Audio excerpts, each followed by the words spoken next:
To win and to be successful is something which everyone desires, but it's only a few who are able to achieve it.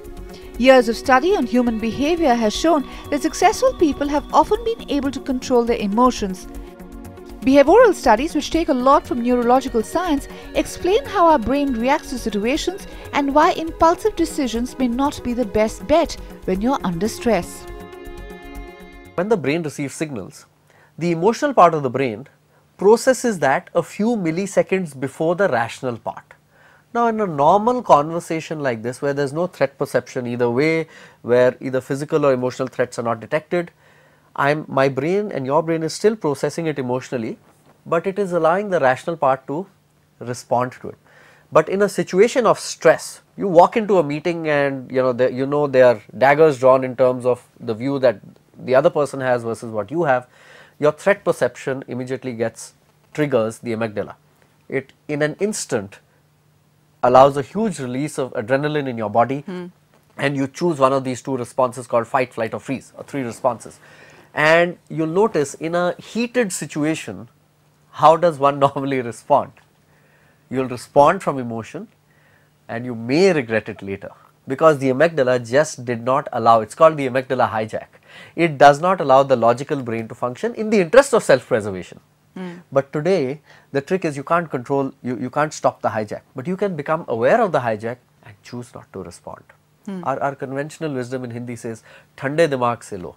If there's a tough decision, sleep over it, because you're waiting for the level of hormone to subside, you're waiting for the amygdala hijack to subside. And I think in managing interdependent teams, in managing conflicts, a lot of us fall back on amygdala hijacks and respond and later say, "Oh God, it was out of proportion with what you said, maybe I shouldn't have done it." That's very, very interesting. So fight, flight and freeze, they are three natural conditions according to you, and they might not work all the time, because as you rightly put it, it was possibly the reaction in prehistoric man when he dealt with the situation that was a natural response, right?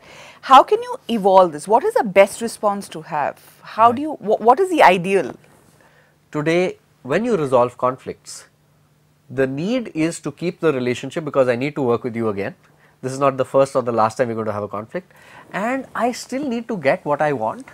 So what assertive people do is make a significant shift from making this trade-off between either goal or relationship. We can either have happy people or we can have great profits, and say it's possible to do both. And for that they are willing to give up something as well. And that style, Johnson & Johnson called the fox as the compromising style. What a fox does is combine what a teddy bear does well, which is keep relationships, combine what a shark does well, which is focus on the task, and achieve some kind of a compromise. But that is a compromise, Tarun. That's not necessarily the best case scenario, because in organizations or as an individual, if I want to achieve, I'm sure CEOs didn't become successful CEOs by compromising. That's true. So the word, to be true to the model, the word they use is compromising, but what compromising here indicates is you are both of us in a conflict are better off after that, after the resolution than we were before it. So we both gained something. They'll do something for the common good.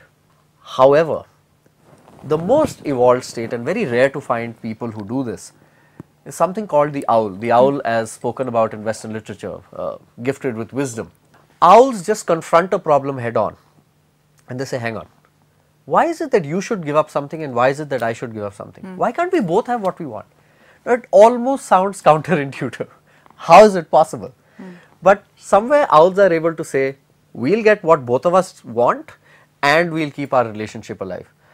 Owls turn conflicts on their head and say conflicts are not places where you walk out feeling frazzled or upset. Conflicts are places where you resolve tensions and you both feel better. Now the trick is, you have these 5 styles. The trick is to check which one do you use most often. And the trick is really to move to a fox or an owl style more often than to the other styles. That's where win-wins and gains from interdependence start happening. Time and again it has been seen that in large organizations where many people work in teams, there are conflicts and arguments.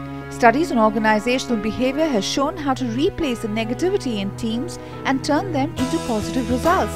We find out more on this when we return.